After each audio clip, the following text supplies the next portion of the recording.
My name's Casey Hutchinson. My name is Clarissa Chavez. And our curriculum project was on Sound Foundations from Cochlear. Maybe. So, about Sound Foundations from Cochlear, it covers receptive and expressive language, speech, audition, and it has songs, rhymes, and stories available at every age level. So one really good thing about this resource is it starts from birth and it goes all the way up through adulthood.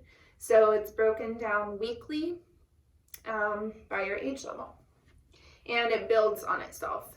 So where you are at when you go in, it'll give you lessons that you need to accomplish before moving on. It has great resources for professionals. So within the website, there is a link that sends you out for all different things that you might want to learn about. And a lot of those links take you to Audiology Online, which a lot of us are familiar with. And it's basically topics that you might come across in the field that you want to learn a little bit more about. You can use them for CEU hours, things like that. And it is a readily available free resource online. So that is one big plus that we want to touch on, is that it's free. So all of our families, any other professionals, they just have to log on, create an account, and they're good to go and they can use it. And who uses it? So the 4 people that we thought would benefit the most from this website would be parents, teachers, therapists, and SLPs. And for the parents, this website is a helpful tool to carry over goals at home and targets at home that they might have practiced in a therapy session with a therapist. Teachers, it's a great website for teachers to come up with activities they can do in the classroom, and especially if there's already a target or goal listed for that activity, it's a great way to just save some time for that teacher and just target it if it's something they really do need to target for some of those kids in the classroom. Therapists, like I said, a helpful tool to just come up with activities in the therapy session, and most of these activities are very home friendly. You can find a lot of things that are already in the homes, so that's great for the parents to feel comfortable after that therapy session that they can carry those activities and targets at home. The last one is SLPs. So for the SLPs, it's a helpful website because it does specifically narrow down to speech goals, targets, and activities. So yeah, we thought that was a great way for SLPs to get more information and find activities for themselves as well.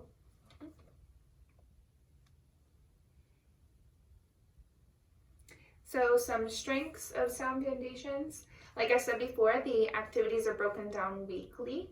So that means that this website is very thorough and it's straightforward. So it's easy for parents to read it. You can give it to them as a resource.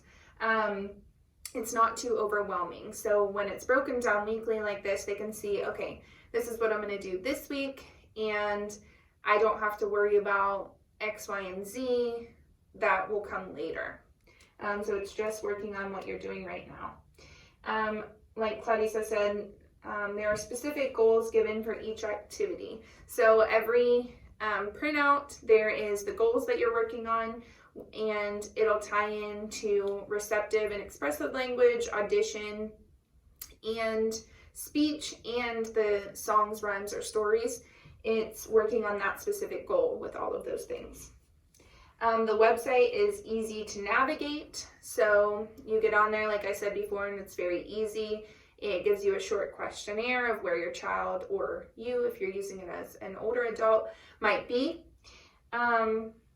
And lesson materials can be found around the home. So that's one big thing that we wanted to stress, because we know as we're planning sessions, we want the carry through to become at home, because we are only with these kiddos a very short time. Mom, dad, grandma, grandpa, whoever takes care of them are with them the majority of the time. So we want to make sure that these materials are found around the home, and it's going to be easy for those caregivers to carry on those lessons.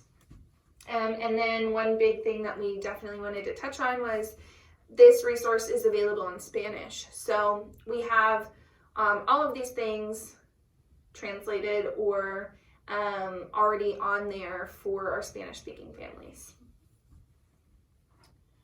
And we found 2 weaknesses. The first one does not cover all areas of development. So we already know that this website has great activities and goals for audition, receptive, expressive language, and speech. But it doesn't go into detail about cognitive development, gross motor development, fine motor development, and social emotional development. So we thought that was a weakness just because there's no tools or available information based on those key points. The second one, no overall assessment tool associated. So what we mean by that is within this website, there's not really a tracking tool to see if the child has mastered a specific goal or target. So for example, we use the CASELs to see where the kids are language-wise and if they elicit it, generalize it, and master it. So it would be nice to see something like that within this website. So we thought it was a weakness just because they don't have anything like that in here.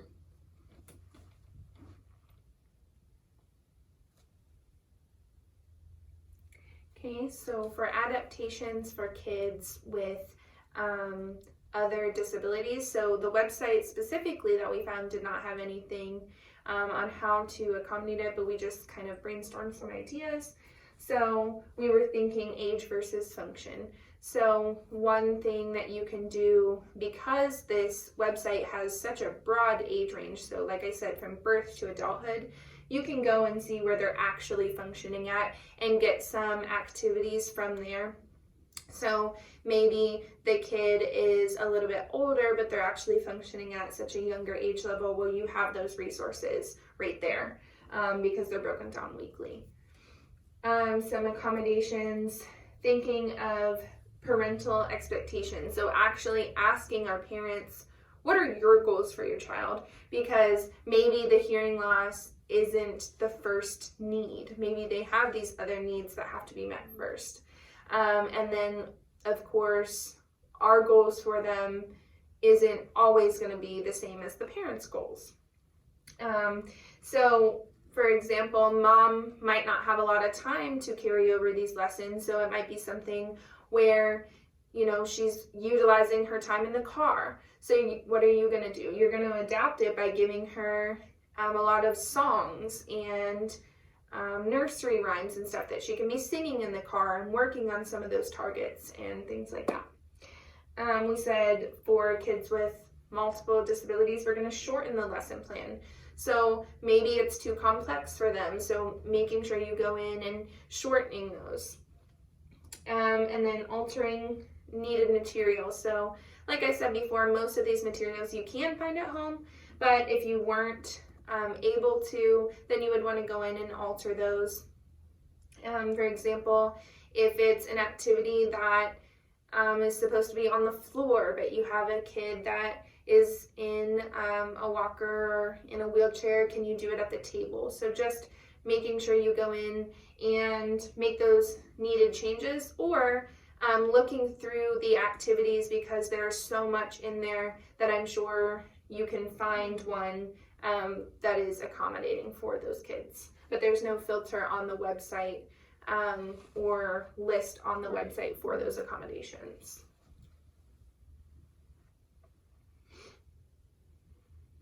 So we decided that this website is a support system, or a support system, mainly because although it's a tool for audition, receptive, expressive language, and speech, there isn't a lot of information or tools that can help with cognitive development, fine motor development, gross motor development, and social emotional development. So we decided it was a support website.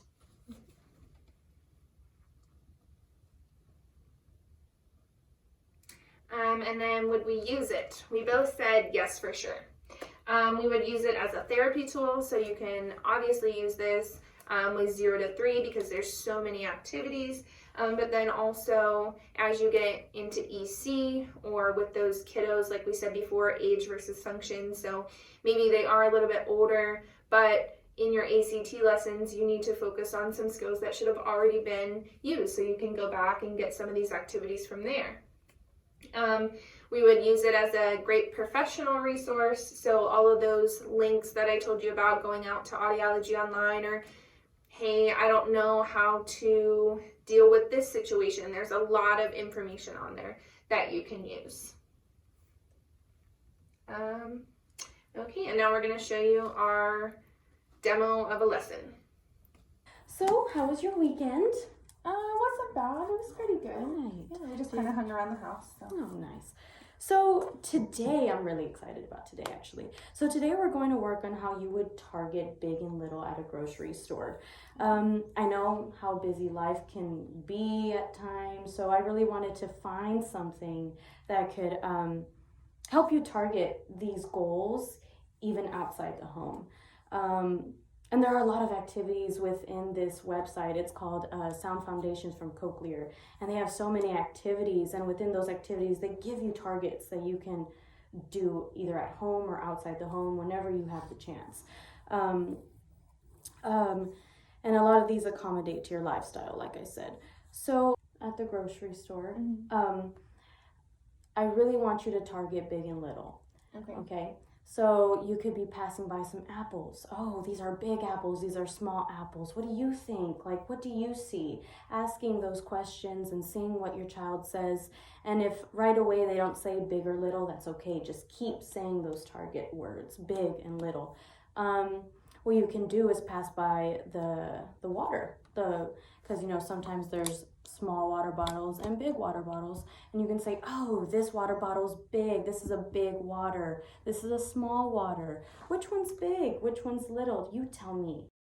Also, besides pointing out what you see, also compare and contrast sizes of different objects that you see at the grocery store. So you can point out and say what you see on the shelves, but you can also compare and contrast what you already have in your cart, right? Something that's really fast and accessible already for your child. So in the cart, you might have a small orange and a big watermelon. Oh, look, just say this is a big watermelon, and this is a small orange. You tell me which one's big. You tell me this is big, this is small, and just keep repeating those targets so they know exactly what to give you when you're asking questions. Okay. Yeah, because I noticed some of the things that we were working on, like she would just point, like I think she knows when I say which one's big, where's the big one, but she doesn't say it. Right. So if she's pointing like that, then what do I do, I guess, to kind of get her? Just keep talking. Okay. Keep talking. Whatever she's pointing at, give it that language. So if she's pointing to a small apple, say, oh, that's a small apple, and really highlight that target word small and target the word big. Make it really known to them that that's what you want from them. And just, if she does it again, talk again. Oh, but tell me, what are you pointing at? Oh, that's a small apple. Will you tell me? Now it's your turn to tell me. Okay, so basically telling her those words, and even if she's not saying them herself, like I tell her, you tell me that's the small one, Yes. the small apple. Mm-hmm. Okay. Mm-hmm. And just reinforce that as much as you can and redirect and making sure that she uses big and small. Okay. Mm-hmm. All right. I will try that then. All right. Well, within, let me go get it. Okay. It's over here. So I printed out the activity for you from the website. Okay. And here it lists, it talks about what it asks for, and here's the target up here. Okay. Use this vision. Mm-hmm. And here are some tips that you can use while you're at the grocery store. So to pause, to pace, and progressively listen to what your child is saying. You can read through these, and then at the bottom it says date and what did your child do or what did your child say. So whenever you go to the grocery store, just put the date of when you went, and then here just list some utterances, list some things that your child did say with those specific targets using big and little. Okay, so what if she doesn't actually say anything? What do I write here? Don't write anything. Don't write anything. What you can do is you can write a little note. She pointed to something, and I reinforce the. Okay. And if she did say those targets after you reinforced it, then write it down. Okay. But So I would say she pointed at the small apple. right. Not, yeah, okay. All right. But if she did say, "Oh, that's," or small apple, big water, something, anything that has any utterance that has those targets in them, I would Okay. love to see it. Just Okay. to see her progress. Okay. So let's practice. Okay. Let's practice with your child. So, what would be something you would say at the grocery store? Okay, so I guess we're gonna use these, right? So if we're going and I would say, oh, look what we have here. Look at these. What do you see about them? Okay. And if you get stuck or you find like you have nothing else to say, point out what you see. Point out, Okay. oh, this is a big bottle. That's a small bottle. Look, here's the big one. Look how big it is. Look, it's tall. This is the tall bottle. This is the big one. This is the little one. Yeah, that was good. And if she doesn't give you that target, it's okay. Just keep reinforcing it as much as you can. But also to build her vocabulary, say what it is. Don't just say one, this one, that one. Build on it. Oh, this is a big bottle. That's a small bottle. Oh, there's water inside. I think a lot of water fits in the big bottle. Okay, yeah. So look at the big one. We have all this water in here. I'm really thirsty, so I want to drink the big water bottle. And this one's little, so if I was a little bit thirsty, I would drink the little one. This is the big one. This is the big water bottle, and this is the little water bottle.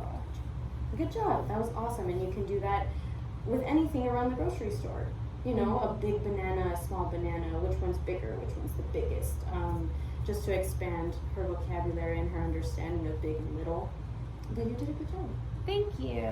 I will give that a try and bring it with us next time. Awesome. All right. Thank you. Any questions?